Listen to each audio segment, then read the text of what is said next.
ప్రారంభిస్తున్నాం. ప్రియ పరలోకమందున మా తండ్రి, సాయంకాల సమయంలో నీ యందు భయము భక్తి కలిగి నీ యొక్క జ్ఞాన గ్రంథం నుంచి కొన్ని మాటలు నేర్చుకుని మా యొక్క జీవితాలను మార్చుకుని పరలోక రాజ్యం చేరాలని సదుద్దేశంతో ఇక్కడికి వచ్చాము తండ్రి.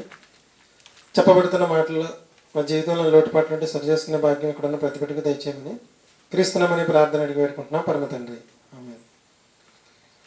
మన యేసుక్రీస్తు జీవితాన్ని నేను ఎంతసేపు నుంచి చెప్పినా, మీరు ఎంతసేపు నుంచి చెప్పినా వీడియో రూపంలో ఉన్నదానికి అంత న్యాయం మనం చేయలేం. నిజమంటారు కాదంటారు? అసలు బాగా గుర్తుండిపోద్దండి. క్రితం ఆదివారం వేసిన దాన్ని ఈ పూట వేస్తే చూడడానికి ఇబ్బంది పడ్డారు. ఎందుకని? బాగా గుర్తుండిపోద్ది వీడియో అనేది. ఇదే ఒక 2 నెలలు ఆగేస్తే మళ్ళీ వింటారు. అలాగేనండి, వాస్తవానికి అది తెలుగు సినిమా కాదు. మీకు తెలుగులో చాలా సినిమాలు ఉన్నాయి. వాళ్ళు ఎవరో కూడా యేసుక్రీస్తు క్యారెక్టర్ కానీ ఫోటోకి కానీ సరిపోరు. ఇది ఇంగ్లీష్ పిక్చర్ అండి. దీన్ని డబ్బింగ్లో దొరకడానికి నా దగ్గర 2 నెలల టైం పట్టింది. హెచ్డి కావాలి మళ్ళీ మనకి, మామూలుది అయితే రాదు టీవీలో. అలాగే అబ్రహాంది కూడా అయిపోయింది, ఇంకా 2% ఉంది, అయిపోద్ది. 3 గంటలన్నర ఉందండి సినిమా. ఒకసారి జాగ్రత్తగా చెప్తా. అబ్రహాం కాలంలో జనాలు ఎలా ఉన్నారు, పాడి పంటలు ఎలా ఉన్నాయి, ఆ కాలంలో ఎవరి పరిపాలన? రాజుల పరిపాలన. రాజులు ఎలా పరిపాలించేవాళ్ళు, అబ్రహాం పడిన కష్టాలేంటి, శారా పడిన కష్టాలేంటి, దేవుణ్ణి తెలుసుకోవడం మనకి ఎంత అవసరమో అబ్రహాం గురించి తెలుసుకోవడం కూడా అంతే అవసరం. ఎందుకంటారంటే, అందుకని మేము టైటిల్ పెట్టి 1 సంవత్సరం పాటు నేర్చుకుంటే కానీ కుదరదని టైటిల్ పెట్టాం మీకు. అందరికీ తండ్రి దేవుడు, త్వరలో వస్తుంది పాట, విశ్వాసులందరికీ తండ్రి అబ్రహాము. ఇప్పుడు ప్రపంచ జనాభాలో ఎవరు ఎక్కువ మంది ఉన్నారంటే అబ్రహాం సంతానం ఎక్కువ ఉన్నారు. కాబట్టి అబ్రహాం గురించి పిల్లలు మనం అందరం కూడా వీడియో రూపంలో ఒకసారి చూస్తే చాలా కాలం గుర్తుండిపోద్దండి. మీకు అవసరమైతే వచ్చే ఆదివారం పాఠాలు ఒకరిది తగ్గించైనా సరే, ఒక 2 నెలలు పోతే కరెంట్ ఉండదండి, ఇంకో 2 నెలలు పోతే వర్షాలండి, నైట్ క్లాసులు జరగవండి. సమయం ఉండగానే సద్వినియోగం చేసుకుందాం. వచ్చే ఆదివారం ఎవరి పాఠాలు? ఎవరిది? నీది. ఇంకా పాఠాలు ఏమి ఆగక్కర్లేదండి. ఉదయం సాయంకాలం తీసాడు, రాయేష్ తీసాడు ఫోన్లో. చూడు ఎవరెవరే. ఈరోజు కొంచెం సినిమా ఎక్కువసేపు కంప్లీట్ చేసేదని వేస్తాను, కోటేశ్వరని ఆపేసాను. అయిపోద్ది, 9లోపు ఆఫ్ చేసేస్తాను, అరగంటలో అయిపోద్ది పాట.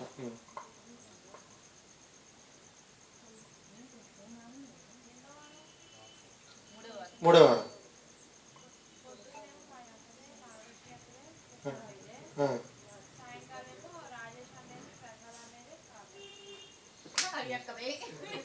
ప్రసాద్ని కావ్యాన్ని ఆపేద్దాం. ప్రసాద్ని కావ్యాన్ని ఆపేసి ఉదయం 2 మెసేజ్లు, సాయంకాలం 2 మెసేజ్లు. కరెక్ట్గా 9ంటికి వచ్చేవారం ఒక్కరోజు కొంచెం ఖాళీ చేసుకుని చాలా బాగుందండి మూవీ. ఆ రోజా శివరాత్రి జాగారం చేస్తారండి. ఓకేనండి. అబ్రహాం స్టోరీ చాలా బాగుంది. చాలా సినిమాలు ఉన్నాయి యూట్యూబ్లో, కానీ ఏది కూడా క్లారిటీ లేదు. ప్లస్ ఆ పాత్రలో ఓ బొమ్మ వచ్చి ఇలా వెళ్తుంది, మళ్ళీ ఓ బొమ్మ వచ్చి ఇలా వెళ్తుంది అని మళ్ళీ మాట్లాడుతుంటారు. ఇదైతే సినిమా రూపంలో నటించిందండి, చాలా బాగుంది. ఒక రాజుగారు దేవుడి గురించి ఏం మాట్లాడతారు, అబ్రహాం గారు రాజ్యంలో అందరూ రాజుగారికి మోకరిస్తే అబ్రహాం రాజుగారి దగ్గరికి పిలిపించుకున్నప్పుడు వీళ్ళందరూ ఏమంటారంటే, ఒకసారి మోకరించని అందరూ చెప్తారు, నేను నా దేవుడికి తప్ప ఎవ్వరికీ మోకరించనంటాడు ధైర్యంగా. ఇలా చాలా సన్నివేశాలు ఉన్నాయి. 3 గంటలన్నర సినిమా. వచ్చే ఆదివారం 9 గంటలకు స్టార్ట్ అయ్యింది. కరెక్ట్గా 11ంటికి ఆఫ్ చేసేస్తా. 11:30 వరకు ఒక పాఠం, 12:00 వరకు ఒక పాఠం క్లోజ్. సాయంకాలం కూడా ఈరోజు 6:30కి స్టార్ట్ చేసాను. 6కి చీకటి పడల. 6:30 to 1 hour 7:30, లేకపోతే 7 స్టార్ట్ చేస్తే 8కి అయిపోద్ది. ఓకేనా? పిల్లలకు కూడా ఎవరు కూడా మిస్ అవ్వద్దు, సెలవుని ఊరెళ్ళొద్దు. మిస్ అయ్యారంటే మళ్ళీ ఈ మూవీ అంతా కూడా మిస్ అయిపోతారు. లేదండి, ఆదివారమే ఊరు వెళ్తారమ్మా హరివేపల్లో వెళ్ళరు కదా? ఓకే, వెళ్తారంటే వచ్చే వారం వేసుకుందాం. ఓకే ఓకేనండి. తర్వాత మీకు బైబిల్లో ఉన్న ప్రతి భక్తుడిది కూడా ఇంగ్లీష్ మూవీ నుంచి నేను డౌన్లోడ్ చేసి లాంగ్వేజ్ ట్రాన్స్లేషన్ చేసి మీకు అందించడం జరుగుతుంది. మీకు కావాలి మళ్ళీ ఇంటి దగ్గర చూస్తాను అన్నా మీకు పెన్ డ్రైవ్ తెచ్చుకుంటే నేను ఫ్రీగా మీకు కాపీ చేసి ఇస్తాను. ఓకేనండి. ఈరోజు మన పాఠంలోకి వెళ్ళిపోదాం. ఒక మనిషి జీవితం, ఆడ మనిషి జీవితం కానీ మగ మనిషి జీవితం కానీ ఎప్పుడు సుఖశాంతులతో ఉంటుంది. ఇక్కడ ఆడవాళ్ళు ఉన్నారు, మగవాళ్ళు ఉన్నారు. ఒక ఆడ మనిషి జీవితం కానీ మగ మనిషి జీవితం కానీ ఎప్పుడు సుఖశాంతులతో ఉంటుంది. కొందరు ఏం చెప్తారంటే డబ్బు ఉంటేనండి, కొంతమంది ఆస్తి ఉంటేనండి, కొంతమంది వెండి బంగారాలు ఉంటేనండి, కొంతమంది ఉద్యోగం ఉంటేనండి, కొంతమంది పొలాలు ఉంటేనండి, కొంతమంది ఇల్లు వాకిలు ఉంటేనండి, కొంతమంది ఆరోగ్యం ఉంటేనండి ఆడ మగ జీవితం సుఖ సంతోషాలతో ఉంటుంది అని చెప్తారు. లోపల మనం ఎవరిని అడిగినా ఒక ఆడ మనిషికి కానీ మగ మనిషికి కానీ జీవితం ఎప్పుడు సుఖశాంతులతో ఉంటుంది అంటే నేను పైన చెప్పిన 7 ఎవరో ఏదో ఒకటి చెప్తారు. ఒక మనిషి యొక్క ఆడ మనిషి కానివ్వండి మగ మనిషి కానివ్వండి జీవితం సుఖశాంతులతో ఉండాలి అంటే ప్రసాద్ నీదే పాఠం, జాగ్రత్తగా నీకే. ఏ రెండింటి పై 7 ఎవరో ఏదో ఒకటి చెప్తారు. అవునండి. ఒక మనిషి జీవితం ఎప్పుడు సుఖశాంతులతో ఉంటుందో ఇప్పటి వరకు మీరు ప్రసాద్ ఒక డౌట్ పెట్టాడు మీ అందరికి. ప్రసాద్ స్టార్ట్ చేసినప్పుడేమో నుంచుని చేశాడు, అంతే కదా? మీ అందరనేమో కుర్చీలో కూర్చొని చేశారు. ఇది తప్ప రైటా? నేను వచ్చేది వరకు క్లారిఫికేషన్ ఇచ్చేస్తాను. అది ఇది మనకు అవ్వదు. ఓకేనా? చాలా జాగ్రత్తగా ఇస్తా. ఎలాగైనా చేయొచ్చండి. ఆల్రెడీ మీకు ఆన్సర్ చూపించేశాడు ఆయన. చూపించలేదా? లేదు, మోకరించే చేయాలనుకున్నాం. మా అమ్మ వయసుకి నేను వచ్చాను అనుకోండి, అసలు మోకరించడం కుర్చీలో కూర్చొని లేకపోలేను అనుకుందాం. ఇప్పుడు నేను ఎలా మోకరిస్తా? ఈ కృష్ణ లాంటి వాళ్ళు ఎవరో నన్ను మోకరింపజేసి మళ్ళీ లేపి కూర్చోబెట్టండి. ఏమండి, దేవుడు ఏం చూస్తాడు? మనస్సు చూస్తాడు. నువ్వు ఏ మనస్సుతో చేస్తున్నావు అనేది చూస్తాడు. అది మనం తర్వాత మాట్లాడుకుందాం. ఓకే, ఇప్పుడు చెప్పండి. ఒక మనిషి జీవితం సుఖశాంతులతో ఉండాలి అంటే ఏది కొలమానం? డబ్బా, ఆస్త, బంగారం, ఉద్యోగం, పొలమా, ఇల్లు, ఆరోగ్యమా? చెప్తాను, గుర్తుంచుకోండి.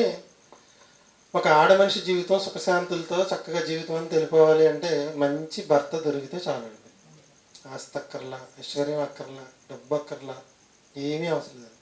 ఒక అమ్మాయి యొక్క జీవితం సుఖశాంతులతో చక్కగా గడిచిపోవాలి అంటే మంచి తండ్రి లేకపోయినా పర్లే, మంచి తల్లి లేకపోయినా వీళ్ళ అన్న లేకపోయినా తమ్ముడు ఎవరు మంచి భర్త దొరికితే చాలండి. ఒక అబ్బాయి యొక్క జీవితం సుఖశాంతులతో ముందుకు వెళ్ళిపోవాలి అంటే మంచి భార్య దొరికితే చాలు.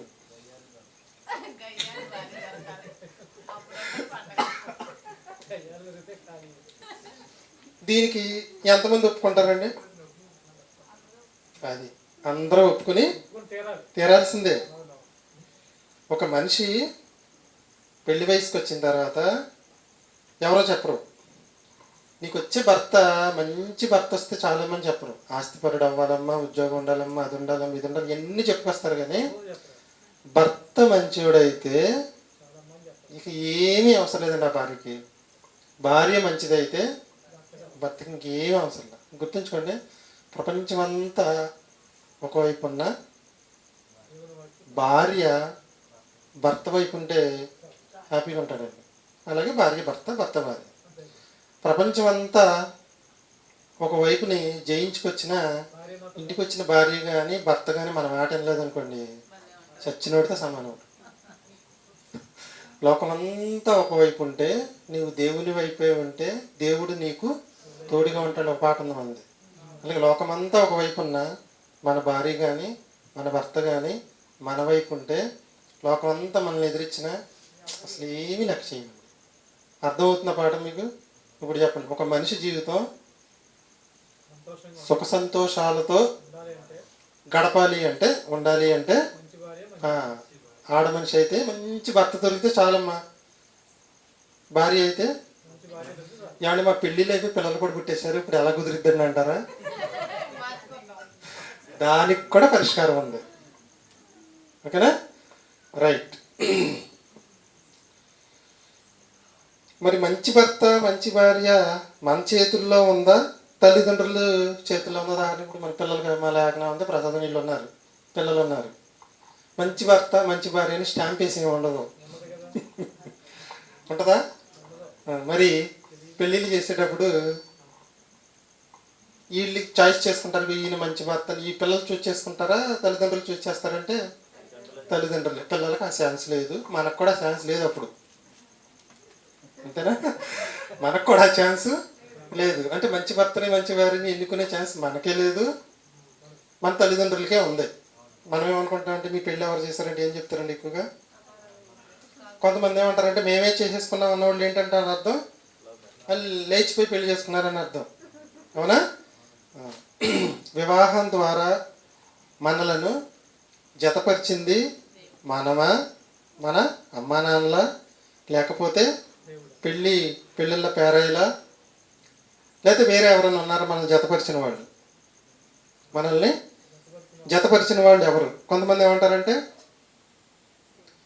మా ఊళ్ళోకి వచ్చిన పెద్ద మనిషి చేశాడండి, మా బంధువులు చేశారండి, పెళ్ళిళ్ళు పేరాయి చేశారండి, పలానా ఏం చేశారండి, నా పెళ్ళి ఏం చేశారండి. ఎవరినైనా అడగండి మీ పెళ్ళి ఎవరు చేశారంటే కొంతమంది అయితే పంతులు గారు చేశారండి, ఇలా చెప్పుకుంటూ వస్తారు. వాస్తవానికి మనకు పెళ్లి చేసింది ఎవరో ఒకసారి మార్క్స్ వార్త చూడండి, 10వ అధ్యాయం 9వ వచనం.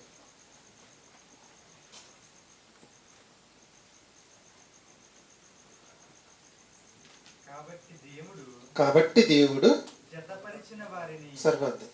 ఇప్పుడు చెప్పండి, ఇప్పుడు ఎవరిని అడిగినా మీ పెళ్ళి సంబంధం కుదిర్చింది ఎవరంటే దేవుడమ్మా. ఎవరా? దేవుడు. దేవుడు జతపరిచిన మత్తయి సువార్త 19వ అధ్యాయం 6వ వచనం ఉంటుంది చూడండి. సేమ్ అదే ఉంటుంది చూడండి. మత్తయి సువార్త 19వ అధ్యాయం 6వ వచనం. అదే మాటని కొంచెం విపులంగా రాయడం. మత్తయి సువార్త 19వ అధ్యాయం 6వ వచనం. కాబట్టి వారికను ఇద్దరు కాక ఏక శరీరముగా ఉన్నారు గనుక. ఎలా జతపరిచారంటే దేవుడు ఏక శరీరంగా జతపరచడం అనేది జరిగింది. పెళ్లికి సంబంధించి మొత్తానికి నేను ఒక 3 పాటలు రిలీజ్ చేయడం జరిగింది.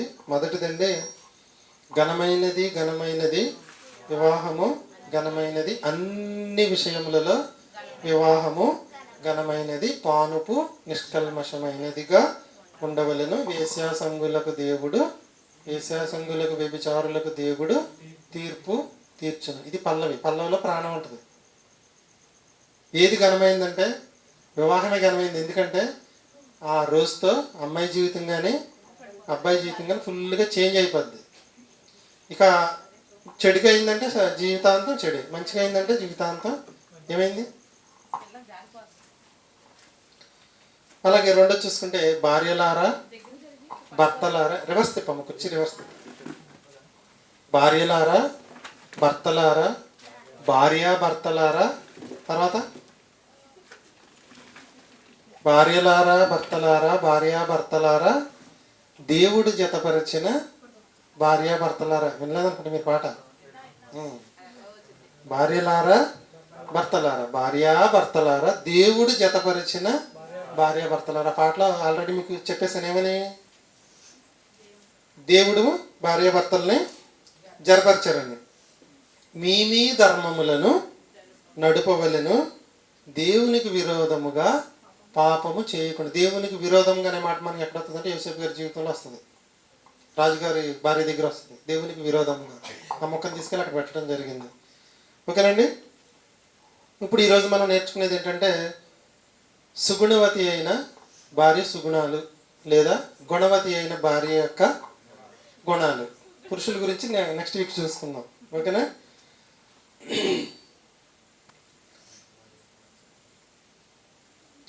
ఇప్పుడు మన పని అయిపోయింది కాబట్టి ఇప్పుడు మన పిల్లలు ఉన్నారు కదా, వాళ్ళకి మంచి భార్య మంచి భర్త ఎలా చూడాలంటే ఇప్పుడున్న కొలమానం ఏంటంటే చర్చికి వెళ్ళే వాళ్ళు అయితే బాగుండు, కొందరు ఆలోచన. రెండోది ఏంటంటే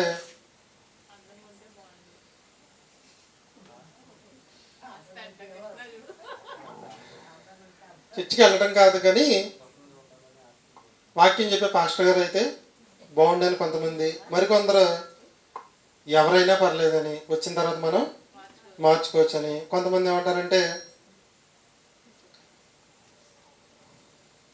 దేవుని తెలుసుకుని ఉన్నా చర్చికి వెళ్ళకపోయినా పర్లేదని కొందరు. ప్రస్తుతానికి కొన్ని ఆలోచన ఏంటంటే మంచి భార్య మంచి భర్త అనేది ఎలా నిర్ణయిస్తున్నారంటే, ఒకటి చర్చికి వెళ్తే చాలు, లేదంటే ఎవరైనా పర్లేదు. కొంతమంది దేవుడి సేవకుడు అయితేనే మంచి భార్య లేదా మంచి భర్త, లేదు చర్చికి అప్పుడప్పుడు వెళ్ళినా పర్లేదని. కొంతమంది సంఘానికి అధ్యక్షులుగా ఉన్నవాళ్ళు అయితే బాగుంటుందని. కొంతమంది ఏమీ లేకపోయినా పర్లేదు, బైబిల్ గురించి కొంచెం తెలుసుంటే చాలు. ఈయన్ని బట్టి ఈయన మంచి భర్త మంచి భార్య నిర్ణయించడం అనేది జరుగుతుంది. ప్రపంచం అంతా ఒక కరువులో అని చెప్పగలరా? ప్రపంచం అంతా కూడా ఒక కరువులో ఉంది. ఒక కరువు అండి. ఏంటా కరువు? ఇదే మంచి భార్య మంచి భర్త అనే కరువులో ఉందండి ప్రపంచం. ఏ కరువు వచ్చింది ప్రపంచానికి? మంచి భార్య మంచి భర్త అనే కరువు ఉంది. దీనికి పరిష్కారం ఈరోజు మనం పాఠంలో నేర్చుకుందాం. ఇప్పుడు మా లేఖనకు కానీ, అల్ల నిద్రలోకి వెళ్ళిపోయింది బండి, ప్రసాద్కి కానీ, శ్రావ్యకి కానీ వీళ్ళందరూ ఉన్నారు కదా, వీళ్ళకి ఆడవాళ్ళు అయితే మంచి భర్త రావాలి, మగవాళ్ళు అయితే మంచి భార్య రావాలి. ఏం చేయాలి? ఇప్పుడు చెప్పిన 7 కొనమానాల్లో ఏదో ఒకటి ఎన్నుకోవాలా? ఇంకేదన్నా పరిష్కారం ఉందా?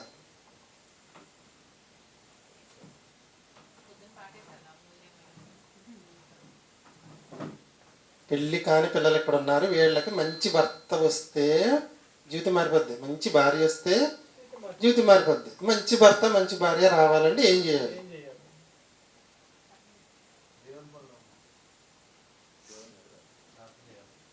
అది హెర్బో కట్టి చెప్పండి. ఏమీ లేదండి, చిన్న లాజిక్. మనం మీకు ప్రార్థన 4 మెట్లు చెప్పారు, ఓకేనా? ఇప్పుడు శ్రావ్య కానీ లేఖన కానీ ప్రసాద్ కానీ చేయవలసింది ఏంటంటే, మోకరించి తండ్రి నాకు మంచి భార్యను ఇవ్వు, మంచి భార్యతో నన్ను జతపరచు. తల్లిదండ్రులు ఉన్నారు, తల్లిదండ్రులు ఏం చేయాలి? మీరు ఏదేదో ఆలోచించొద్దు, నా బిడ్డకు మంచి భర్త నువ్వు చాలు, నా బిడ్డకు మంచి భార్య నువ్వు చాలు. హరిబాబులు అయితే మంచి భర్తలని, మేమైతే మంచి భార్య భర్త అని, కృష్ణ వాళ్ళు అయితే మంచి భార్యలని. ఇంతకు మించి దేవుణ్ణి మనం ఏం అడగక్కర్లేదండి. ఇది ఒక్కటే కదా మనకు కావాల్సింది. ఒక్కటి కరెక్ట్ అయితే మొత్తం జీవితం అంతా సెట్ అయిపోద్ది. ఇంతకీ సెట్ చేసేది ఎవరని తెలిసింది మనకి? దేవుడని తెలిసిపోయింది. ప్రసాద్ ఓకేనా? కీ ఓపెన్ అయిపోయింది ప్రసాద్కి,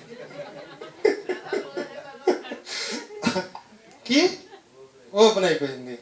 కాబట్టి చేయవలసింది ఏంటంటే దేవునికి ప్రార్థన. ఏం చేయాలంటే మంచి భార్యను నాకు ఇవ్వు, జతపరిచేదని ఎవరని తెలియదంటే, ఈ ఆదివారం చర్చికి వెళ్తే మొత్తం పెళ్లి చేసేది నువ్వే అని నాకు అర్థమైంది, కాబట్టి నువ్వే మంచి. ఇప్పుడు మనకి తల్లిదండ్రులు కొన్నాం మనం, కొంతమంది మన పిల్లలకి తల్లిదండ్రులు కొన్నాం. మనం ఏం చేయాలి? వాళ్ళు అదే చేయాలి, మనం కూడా అదే చేయాలి. ఇప్పుడు తాతగారు ఉన్నారు, సర్వేశ్వరబాబు గారు, ఆయన కూడా ఏం చేయాలి? ఇదే నా మనవరాళ్ళకి మంచి భర్తలు నువ్వు తండ్రి, నాకు ఇంకేమీ వద్దు. వాళ్ళకు కూడా పెళ్ళైన తర్వాత వచ్చిన భర్త మంచి భర్త అయితే, ఇంకా ఇదున్నా అది లేకపోయినా ఇది లేకపోయినా జీవితం అంతా ఎలా వెళ్ళిపోద్దండి? సుఖ సంతోషాలతో. ఫస్ట్ నేను అడిగిన ప్రశ్న అదే, ఒక మనిషి యొక్క జీవితం సుఖ సంతోషాలతో ముందుకెళ్ళిపోవాలి అంటే గయ్యాళి అయిన భార్య దొరికితే చాలు. గయ్యాళి అయిన భార్య దొరికితే చాలండి కాదు, ఎవరు దొరకాలి? గుణవతి అయిన భార్య. చాలా మంది చెప్తారు గుణవతి అయిన భార్య గురించి, చాలా పాటలు కూడా రిలీజ్ చేశారు. వాస్తవానికి అయిన వాక్యానికి చాలా విరుద్ధంగా ఉండడం అనేది జరిగింది. ఇప్పుడు గుణవతి అయిన భార్య అని బైబిల్లో మనకి ఎక్కడ దొరికిద్దండి? సామెతల గ్రంథంలో. ఇంకెక్కడ లేదండి బైబిల్లో. కొన్ని సామెతల గ్రంథం ఓకే. గుణవతి అయిన భార్య, గుణవంతుడైన భర్త. గుణవతి అయిన భార్య గురించి ఇప్పుడు చూసి గుణవంతుడైన భర్త గురించి మనం వచ్చే ఆదివారం చూసుకుందాం. మన పెళ్ళి ఎవరు చేస్తారంటే ఎవరు చెప్తారండి ఎక్కువ? ఫలానా ఆయన, ఫలానా పాస్టర్ గారు, ఫలానా పెళ్లి పెద్ద, ఫలానా పంతులు గారు, ఫలానా మా ఫ్యామిలీలో పెద్ద, మా బంధువులు, లేదంటే ఎవరెవరో పేరు చెప్తారు. ఇక నుంచి మనం ఆ పేరు అనేది చెప్పకూడదు. చెప్తే ఎవరు మహిమపరచబడతారు? ఎవరు మహిమపరచబడరు? దేవుడు. దేవుడు ఏమనుకుంటున్నాడంటే వీళ్ళందరూ పెళ్ళిళ్ళు చేసింది నేను కదా, వీళ్ళేంటి ఎవరెవరో పేర్లు చెప్తున్నారని బాధపడతాడు. కాబట్టి మనం జతపరిచింది ఎవరంటే దేవుడే. మత్తయి సువార్త 19:6 ఒకసారి చూడండి. దేవుని గ్రంథం నుంచి మనం మత్తయి సువార్త 19:6. కాబట్టి వారికను ఇద్దరు కాక ఏక శరీరము ఉన్నారు కనుక దేవుడు జతపరిచిన వారిని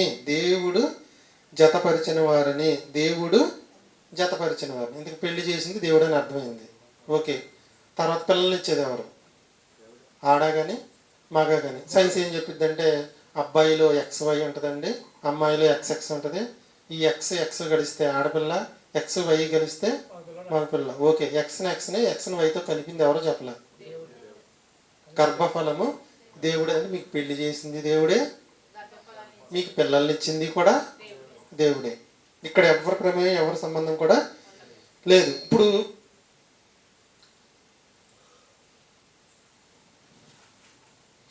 దేవుని గ్రంథంలో దేవుడు రాయించిన మాట ఏంటంటే గుణవతి అయిన భార్య అనే పదం బైబిల్ గ్రంథంలో ఉంటుంది మనకి, కానీ గుణవంతుడైన భర్త అని ఉండదు. దాన్ని మనం సమాన అర్థంలో తీసుకునే పదం మీకు తర్వాత చూపిస్తున్నాం. సామెతల గ్రంథంలో 31 చివరి అధ్యాయం అనమాట అది. దాంట్లో గుణవతి అయిన భార్య దొరుకుట అరుదు అని ఉంటుంది. అందుకని నేను ఏం చేశానంటే అరుదు గుణవతి అయిన భార్య దొరుకుట అరుదు, గుణవంతుడైన భార్య దొరుకుట. కోటేశ్వరకి ఏముందంటే ఈ పాటలు అన్నీ ఉన్నాయి కానీ ప్రాణం లేదని చెప్పింది. అప్పుడు దాన్ని ఏం చేశానంటే మొత్తం మార్చేసి దాంట్లోనే ఏదో ఉందని వెతికితే ఏం దొరికిందంటే దాని కింద ఉంటుంది గుణవతి అయిన భార్య దొరుకుట అరుదు, అట్టిది ముత్యము కంటే. ఇప్పుడు భార్యకు భర్త కానీ భర్తకు భార్య కానీ ఏమిటంటే అమూల్యమైన వాడు. అమూల్యమైనది ముత్యము కంటే అమూల్యమైనది. గుణవతి అయిన భార్య ముత్యము కంటే అమూల్యమైనది. ఇప్పుడు గుణవతి అయిన భార్య యొక్క సుగుణాలు పల్లవులో ఏం చెప్పాను మీకు? అమూల్యమైనది అంటే అర్థం ఏంటి? కొన్ని పుస్తకాల మీద రాసి ఉంటుంది దీని వేళ అమూల్యము అని ఉంటుంది. విలువ కట్టలేనిది. మనకు జతపడిచిన భర్త కానీ భార్య కానీ వెల కట్టగలవా అంటే అమూల్యమైనది. మీకు తెలుసు, డబ్బుతో కొనలేనిది, ధనంతో కొలవలేని విలువ గలది, ఖరీదు కట్టలేనిది, విలువ కట్టలేనిది. ఇంగ్లీష్లో ప్రీసియస్ ఆర్ ప్రైస్లెస్. అమూల్యమైనది అంటే అర్థం. తర్వాత ముత్యము అంటే సముద్ర జీవుల్లో ఆల్చెప్పల నుంచి అందమైన విలువైన రత్నాలు వస్తే అత్యంత అందమైనవి, ఖరీదైనవి, అరుదైనవి ముత్యాలు. ముత్యము చాలా ఖరీదైంది, కొన్ని కోట్ల రూపాయలు ఉంటుంది ముత్యం కాస్ట్. ముత్యము కంటే అంటే చిన్న ముత్యాలు కాదు నేను చెప్పేది, కోహునీరు వజ్రం అంటారు సరే, అది ఆ టైప్లో ఉన్న వజ్రంతో పోల్చడం జరిగింది. ముత్యము కంటే ఈ ప్రపంచంలో డబ్బు తర్వాత బంగారం తర్వాత ముత్యాల తర్వాత డైమండ్స్ అంటారు, డైమండ్ తర్వాత ఒరిజినల్ ముత్యాలు. అలా చూసుకుంటూ పోతే ఏది ఎక్కువ ఖరీదు కలదంటే ముత్యము. అదొక రకం అండి. ముత్యము అంట తెలుగు, మనకి ఇంగ్లీష్ బైబిల్ వేరే ఉంటుంది, తెలుగు బైబిల్ ముత్యము ఖరీదైంది. ఆ ఖరీదైన దానికన్నా అమూల్యమైందంటే ఎవరు? భార్య లేదా భర్త. అమూల్యమైనది ముత్యము కంటే అమూల్యమైనది గుణవతి అయిన భార్య ముత్యము కంటే అమూల్యమైనది. కొన్ని కోట్ల ఖరీదు చేసే ముత్యం కంట అమూల్యమైనది. ముత్యాన్ని వెలకట్టచ్చు, కానీ భార్యను కానీ భర్తను కానీ మనం వెలకట్టలేము. భార్య ముత్యం, భర్త ముత్యం. ముత్యము కంటే అమూల్యమైన వారు గుణవంతుడైన భర్త, గుణవంతురాలైన భార్య. సామెతల గ్రంథం మనకు 31 అధ్యాయంలో దీని గురించి ఉంది. కానీ ఎలా ఉందంటే, ఓ పిల్లవాడు పేపర్లో వాళ్ళన్నీ రాసి మొక్కల కింద చింపేసి డస్ట్బిన్లు వేసాడు అనుకోండి, అవన్నీ ఎరుకుని పెట్టుకున్నాం అనుకోండి, ఇలా ఉంది, పిచ్చి పిచ్చిగా ఉంది. దాన్ని కూర్చుని దేవుడిని అడిగి కూర్చుంటే కానీ పాట రాలేదు నాకు. పల్లవిలో ఉన్న 2వ పదం రావడానికి సుమారు 2 నెలల టైం పెట్టిందండి. పక్కన పెట్టేసింది దాన్ని. అమూల్యమైనది, అమూల్యమైనది, ముత్యము కంటే అమూల్యమైనది, గుణవతి అయిన భార్య ముత్యము కంటే అమూల్యమైనది. పల్లవి సగమైంది, 2వది రావట్లా. 2వది ఏమొచ్చిందని పొద్దున విన్నారు? ఆమె తాను తన బ్రతుకు దినములన్నిటను తన పెనిమిటికి కీడేమి మేలు చేయును గాని కీడేమీ చేయనిది. ఇది గుణవంతురాలైన భార్యకు ఉండవలసిన సుగుణాల్లో మొదటి గుణం. ఎప్పుడు కూడా తన మనసులోకి ఏం రాకూడదు, కీడు చెయ్యాలనే ఆలోచన. కీడేంటి పొద్దున కృష్ణ చెప్తే భయం వేసింది, చంపేస్తున్నారంటే చెప్తున్నాడు కృష్ణ. నిజమేలే, తెలిసిందే. ఆడవాళ్ళకి చెప్తున్నాం కాబట్టి ఆడవాళ్ళు జాగ్రత్తగా వినండి. వచ్చేవారు మగవాళ్ళు చెప్తాను, మగవాళ్ళు జాగ్రత్తగా వినండి. అప్పుడు మీరు వినండి, ఇప్పుడు మీరు వినండి. నేను గుణవంతురాలైన భార్యను అని మనం అనుకోవాలి అంటే మనకు ఉండవలసిన మొదటి లక్షణం ఏంటంటే, ఎప్పుడు కూడా భర్తకు మేలే చేయాలని ఆలోచించాలి తప్పితే కీడు చేయాలని అసలు ఆలోచన మన జీవితంలో రాకూడదు. ఓకేనా? రైట్. అది ఎక్కడుందో కూడా మీకు చూపిస్తాను. భార్య పట్ల భర్త, భర్త పట్ల భార్య ప్రేమ ఉందని ఇప్పుడు తెలుస్తుందండి. వడ్డానం చేపిస్తాను, ఈ రోజుల్లో వడ్డానం చేపిస్తానా? ఈ రోజుల్లో వడ్డానం అంటే కష్టం, ఆస్తులను నమ్ముకున్న చాలు. ఒక ఆయన 70,000 కాస్త 1,70,000-80,000 వరకు వెళ్ళింది. మొన్న ఒక 20,000 30,000 తగ్గింది. పేపర్లో కానీ దాంట్లో కానీ ఏమేస్తుందంటే బంగారం రేటు భారీగా పడిపోయిందని వేసాడు. ఒక ఆవిడ అలా ఆయన దగ్గరికి వచ్చి, బంగారం రేటు భారీగా పడిపోయిందండి, 2 వడ్డానాలు కొనేసి అక్కడ పడేద్దాం అన్నాడు. సరే రేపు వెళ్దాం అన్నాడంట. ఓకే, కూర్చుని లేకపోవట్లేదు. ఏంటంటే లేకపోవట్లేదు అంటే డబ్బులు లేవన్నాడంట. డబ్బులు లేకపోతే ఏమైందండి, ఏదో ఒక అప్పు చేసి తీసేసుకుందాం అన్నట్ట. అందుకని ఇల్లు తాకట్టు పెట్టాను. వాడైతే కొనేసుకుంటాను అన్నాడు. ఈరోజు భజన ఇస్తాను అన్నాడు. భజన తీసేసుకుని మనం అక్కడికి వెళ్ళి భజన కట్టాము. ఈ డబ్బులు ఇచ్చిన తర్వాత 2 వడ్డానాలు తెచ్చేసుకుందాం అన్నాడు. అదేంటంటే మరి ఇల్లు ఏం చేద్దాం కాదు, అవి ఒంటి మీద వేసుకుని ఊరంతా తిరిగి అడుగు తిందాం అంటున్నాడు. అంతేనా? బంగారం అనేది అవసరానికి కొనుక్కోవాలి, అంతేనా? తగ్గింది కదా అని. ఎంత తగ్గింది? 70 కాస్త 1,70 అయింది. అది మర్చిపోయారు. ఎంత తగ్గింది? 20,000 తగ్గింది. అంటే ఎంత పెరిగింది? 90,000 పెరిగింది. ఓకేనా? భర్తకు భార్య, భార్యకు భర్త ప్రేమ ఉందని దేన్ని బట్టి చెప్పచ్చు. బంగారం కొన్నాడనా, బట్టలు కొన్నాడనా, ఫోన్ కొన్నాడనా, ఇంకేం కొన్నాడని, లేదా దేం చేశాడని, ఇప్పుడు ఆస్తిని పేరుని రాశాడనా, ప్రేమ ఉన్నట్టు చెప్పచ్చు. చెప్పండి అమ్మా. కష్టాల్లో తోడుకొన్నాడు. ఇంకా గుర్తుంచుకోండి, ఒక భార్య భర్త మీద ప్రేమ ఉందని ఎప్పుడు తెలుస్తుందంటే, భార్యకు అనారోగ్యం వచ్చినప్పుడు అతను చూపించేదే నిజమైన ప్రేమ. ఒక భార్య తన భర్త మీద ఎప్పుడు ప్రేమ ఉందని తెలుస్తుందంటే, అతనికి అనారోగ్య సమస్య వచ్చినప్పుడు చూపించేదే నిజమైన ప్రేమ. ఒక భార్యకు భర్త మీద భార్యకు ప్రేమ ఉందని ఎలా తెలుస్తుంది? ఎప్పుడు తెలుస్తుంది? అనారోగ్యము వచ్చినప్పుడు మాత్రం తెలుస్తుందండి. చూద్దాం, మన పాటలోకి వెళ్ళిపోదాం.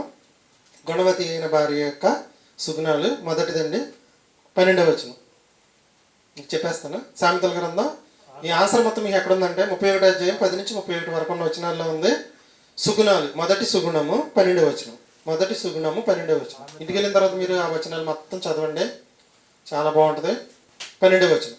తాను తాను బ్రతికి దినముల అన్నిటను తన పెనిమిటికి మేలు చేయును గాని కీడేమీ చేయదు. ఒక వరుస క్రమంలో లేవండి, అక్కడ చూసుకోండి కావాలండి. రెండోది 15వ వచనం, చీకటితోనే లేచి తన ఇంటి వారికి భోజనము సిద్ధపరుస్తుంది. వంట పని అబ్బాయిదా అమ్మాయిదా? ఈయన కూడా చీకటితో లేగవాలి. ఎందుకు? సంపాదించడానికి, వంట సహాయం చేయడానికి కాదు. అది మీకు వచ్చేవారని చెప్తా. ఈయన చీకటితోనే లేవాలి. ఆడ మనిషి చీకటితో లెగిస్తేనే పిల్లలు మగ మనిషి లేచే సమయానికి అన్నీ అయిపోతాయి. లేదంటే అందరితో పాటు లేచింది అనుకోండి, చిందరవందర అయిపోద్ది. చిన్నపిల్లల వాళ్ళకి ఇంకా తెలుస్తుంది బాధలు. ఓకేనా? సుగుణవతి అయిన లేదా గుణవతి అయిన భార్య యొక్క సుగుణాల్లో మొదటిది, భర్తకు ఎప్పుడూ కూడా కీడు చేయాలని అసలు ఆలోచనే రాకూడదు. రెండోది, పెందల కాడనే లేచి, లెగవమన్నారని బైబిల్లో ఉందని లేచి పడుకోవడం కాదు, వంట చెయ్యాలి. వంట చెయ్యాలి. తర్వాత 17వ వచనం, తన చేతులతో బలముగా పనిచేస్తుందంటండి. తన చేతులతో బలముగా పనిచేస్తుంది. బలంగా పనిచేస్తుంది అంటే మూటలో ఈ లేపిద్దని కాదండి. ఆడవాళ్ళు చేసే పని మనం చేయలేము, ఒప్పుకుంటాం, అందరం ఒప్పుకొని తీరాల్సిందే. అది బలముగానే భావాన్ని తీసుకోవాలి. మొదటిది, భర్తకు మేలే చేసేది గుణవతి అయిన భార్య. చీకటితోనే లేచి భోజనం సిద్ధం చేసేది గుణవతి అయిన భార్య. బలముగా పనిచేసేది గుణవతి అయిన భార్య. 27వ వచనం, తన ఇంటి వారి నడతలను బాగుగా కనిపెట్టును. తన ఇంటి వారి నడతలను బాగుగా. పిల్లడు ఏం చేస్తున్నాడు? పిల్ల ఏం చేస్తుంది? భర్త ఏం చేస్తున్నాడు? అత్తగారు ఏం చేస్తున్నారు? మంగారు ఏం చేయాలి?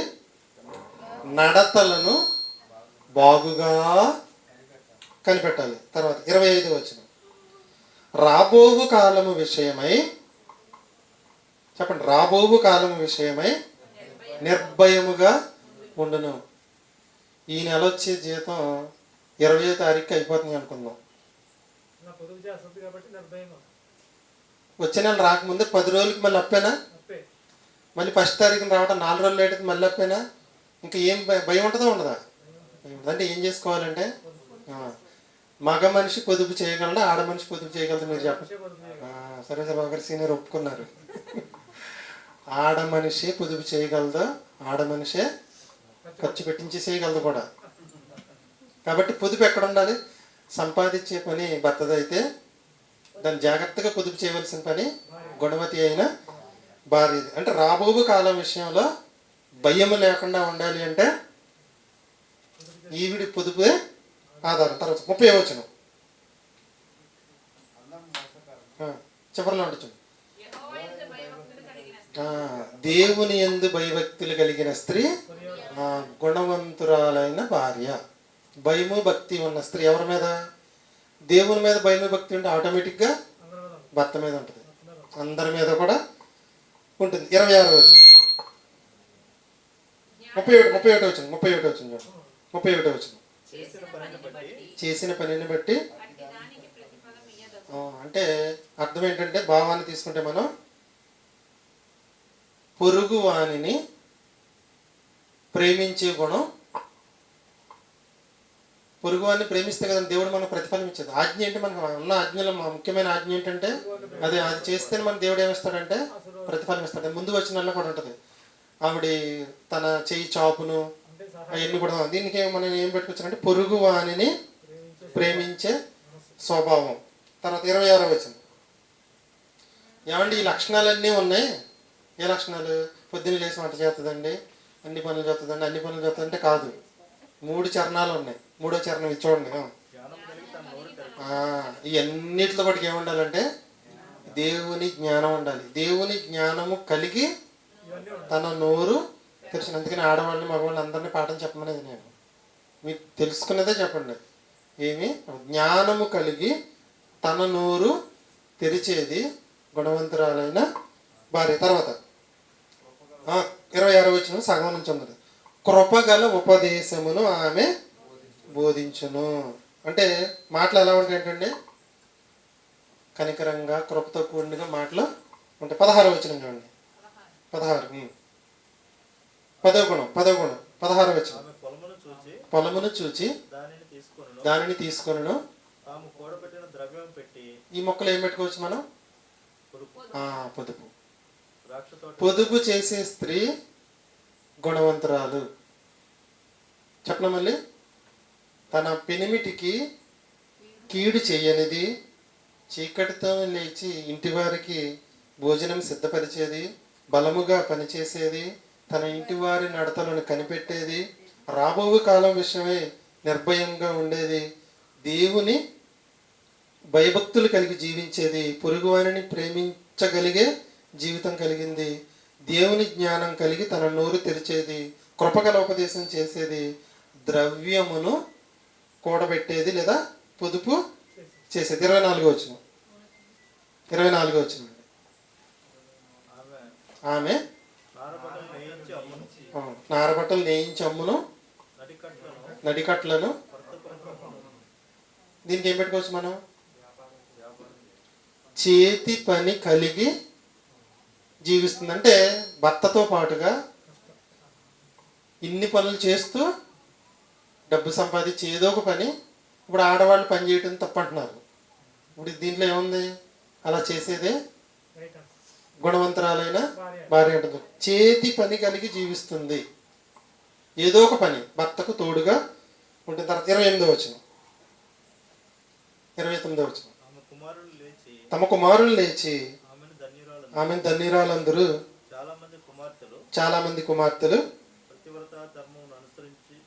ప్రతివత ధర్మమును అనుసరించి ఉన్నారు. కానీ అంటే ఈవిడంటండి సంసార ధర్మాన్ని కూడా సజావుగా నిర్వహించేదే గుణవతి అయిన భార్య. ఈ లక్షణాలండి నేను సంసార ధర్మాన్ని నిర్వర్తించనంటే అది గుణవంతురాలైన భార్య అవదు. ఇక్కడ ఏం చెప్పిందంటే సంసార ధర్మాన్ని నిర్వర్తించేది సుగుణవతి అయిన భార్య.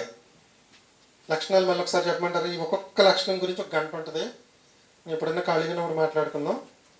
ఎవరెవరు తమ బ్రతుకు దినంలో తన భర్తల్ని కీడు చేయకుండా మేలు చేశారో బైబిల్లో మీకు అలా వెనక్కి వెళ్ళిపోతే ఫోటో వచ్చేస్తుంది. మొదటిది, తాను తన బ్రతుకు దినములందు తన పెనిమిటికి మేలే చేయను కానీ కీడేమీ చేయనిది, చీకటి దినం లేచి తన ఇంటి వారికి భోజనం సిద్ధపరచినది, బలముగా పని చేయనది, తన ఇంటి వారి నడతలను బాగుగా కనిపెట్టినది, రాబోబు కాలం విషయంలో నిర్భయముగా ఉండినది, దేవుని యందు భయభక్తులు కలిగి జీవించేది, పొరుగువారిని పట్ల ప్రేమ కలిగి జీవించేది, దేవుని జ్ఞానంతో తన నోరు తెరచినది, కృపగల ఉపదేశము చేయనది, ద్రవ్యమును కూడబెట్టినది, చేతి పని కలిగి జీవించినది, సంసార ధర్మము లేదా పతివ్రత ధర్మమును నిర్వర్తించినది గుణవతి అయిన భార్య. ఇట్టిది దొరుకుట అరుదు అని బైబిల్ గ్రంథంలో రాయబడింది.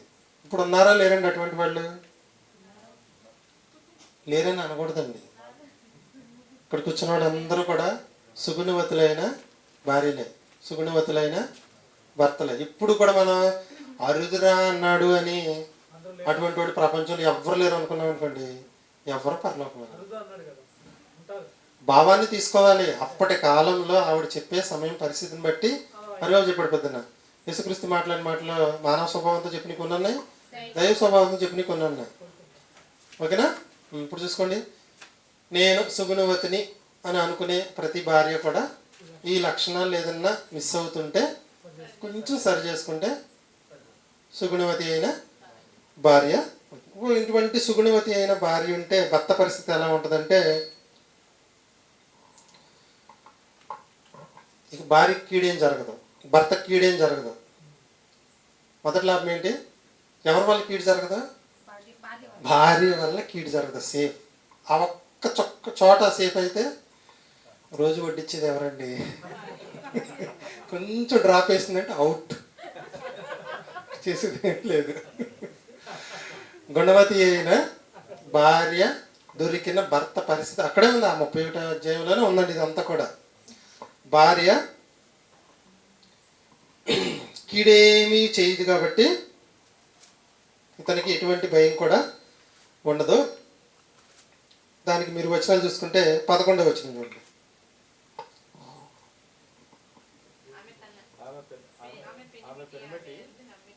ఆమె పెనిమిటి ఆమె యందు నమ్మిక ఉంచును, అతని లాభ ప్రాప్తికి వెలితి కలగదు. మంచి గుణవతి అయిన భార్య దొరికిన భర్త పరిస్థితి ఎలా ఉంటుందంటే, ఎలా ఉంటుందండి?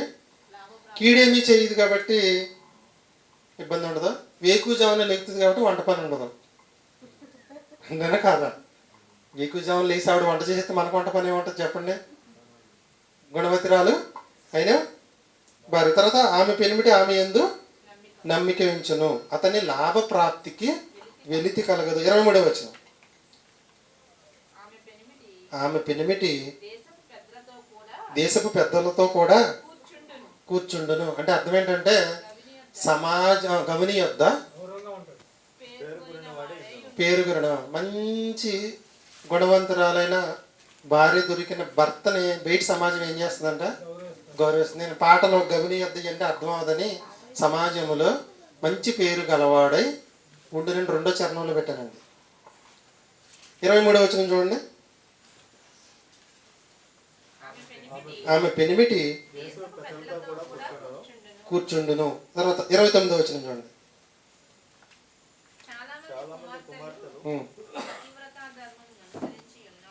29వ వచనం అండి. ఆమె పెనిమిటి చివరిలో ఉంటుంది చూడండి. ఆమె పెనిమిటి ఆమెను పొగడును. ఎందుకు పొగుడుతారండి?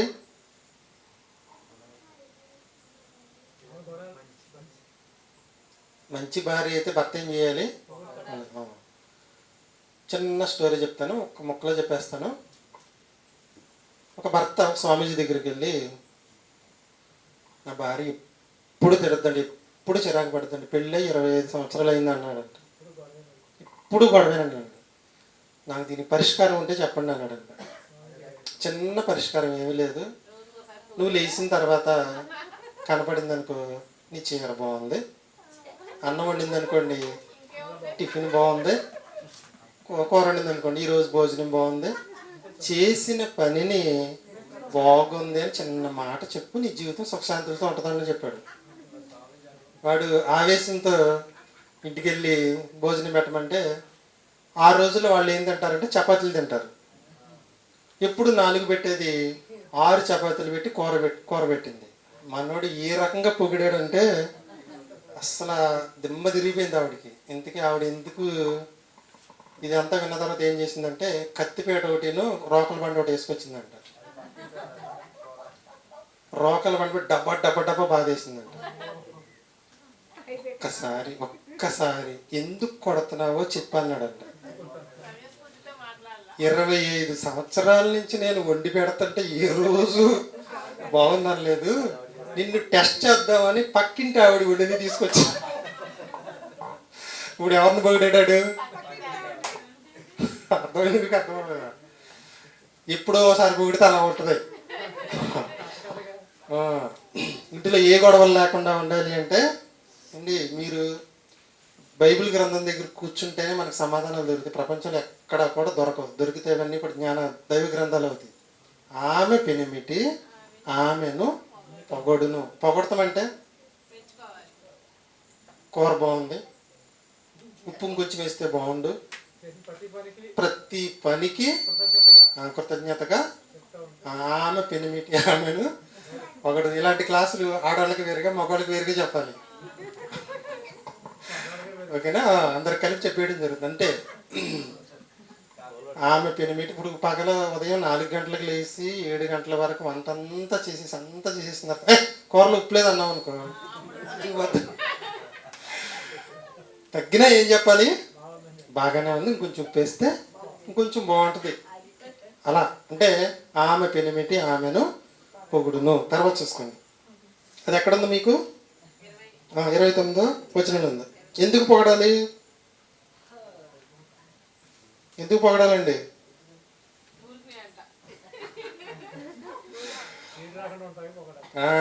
మనకి కీడు రాకుండా ఉండాలి అంటే పొగిడితే, మనకి కీడు రాకుండా ఉండాలంటే పొగడాలి. సుగుణవతి అయిన భార్య సుగుణాలని 19వ వార్షికోత్సవం ఆల్బంలో ఒక పాటగా పెట్టడం జరిగింది. ఆల్రెడీ మీకు ఇది పొద్దున్న చెప్పాల్సిన పాట, ముగ్గురు ఉన్నారని చెప్పలేదు, ఆల్రెడీ వేసేసాను. టైం సరిపోయింది కాబట్టి ఇప్పుడు ఏం పాట వేయను. ఇంటికి వెళ్ళిన తర్వాత ఒక్కసారి వినండి. 31 అధ్యాయం ఒకసారి చదివితే 11వ వచనం నుంచి 31వ వచనం వరకు ఉంటాయి. ముందు వెనక ముందు ఉంటాయండి. అన్ని వరుస క్రమంలో పాట రూపంలో నేను పెట్టడం జరిగింది. ఆడవాళ్ళు కానీ మగవాళ్ళు కానీ బాగా పాటని వినండి. ఏం లేదండి, దీన్ని మనకు అప్లై చేసుకుంటే మనం గుణవంతురాలని భర్తలు అవుతాం. వాళ్ళకి అప్లై చేస్తే అలాగని ఉదయం లేచి ఇంటి వారికి వంట చేయనంటే మనం వంట చేయటం కాదు, అక్కడ సంపాదించవలసిన పని అని అర్థం చేసుకోండి, అపార్థం చేసుకోవద్దు. మొదటి పాట ఏంటంటే విశ్వాసులకు తండ్రి అయిన అబ్రహాము, రెండవది అబ్రహాము కుటుంబము, మూడవది 103వ పాటగా పెట్టాను నేను. ఇది 103వ పాట అంటే ఇదే. తర్వాతది శారా గురించి, తర్వాత అసూయి గురించి ఇంకో పాట. ఇంకా అవ్వలేదు, అయిపోతుంది. ఆల్బమ్ పూర్తి అయిపోతే ఇక మీకు ప్రతి పాట కూడా వీడియో సాంగ్స్ రెడీ చేసుకొచ్చే వెనక్కి వెళ్ళిపోతాను ఫస్ట్. ఓకేనండి, అన్నీ కూడా చేయడం జరుగుతుంది. అర్థంగా సుగుణవతి అయిన భార్య యొక్క సుగుణాలు పాట రూపంలో పాట రూపం. సరే బాబు ముగింపు మాటలు చెప్పి ముగిస్తాం. ఇంకా మీకు దేవుడు జతపరిచిన 2 ఉన్నాయి. అది వచ్చే ఆధారం లోపల మీరు ఆలోచించండి. Very good. ప్రసాద్, ఇప్పుడు నీకు ప్రాబ్లం సాల్వ్ అయిపోయిందా? మనం చేసేది ఏం లేదు, చేసేది ఆయన. రిక్వెస్ట్ ఎవరో పెట్టుకోవాలి, ఆయనకే పెట్టుకోవాలి.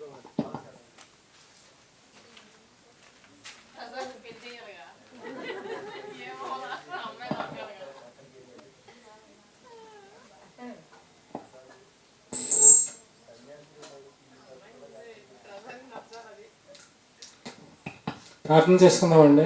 మంచి పాఠాలు 2 పాఠాలు విన్నామండి. ప్రార్థన ఎలా చేయాలి, ప్రార్థన చేయటం వల్ల కలిగే లాభాలు ఏంటి, ప్రార్థనలో రకరకాల ప్రార్థనలు మనం చూస్తున్నాము.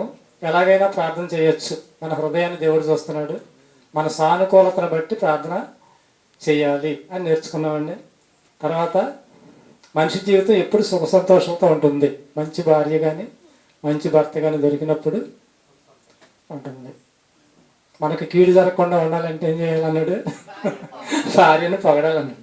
కానీ ఈ టెక్నిక్లన్నీ బైబిల్లో మనిషి జీవితాన్ని ఎలా కట్టుకోవాలి, పొరుగువారిని ఎలా ప్రేమించాలి, దేవునికి ఎలా దగ్గర అవ్వాలి, ఎన్ని మాటలండి.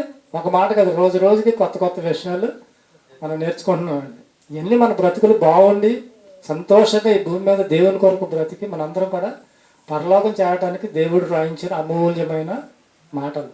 ప్రార్థన చేసుకుందామండి. మహాపరిశుద్ధుడు అయిన తండ్రి, ఇప్పటి వరకు నాయన మంచి మాటలు మీకు మీ బిడ్డల ద్వారా విన్నాం తండ్రి.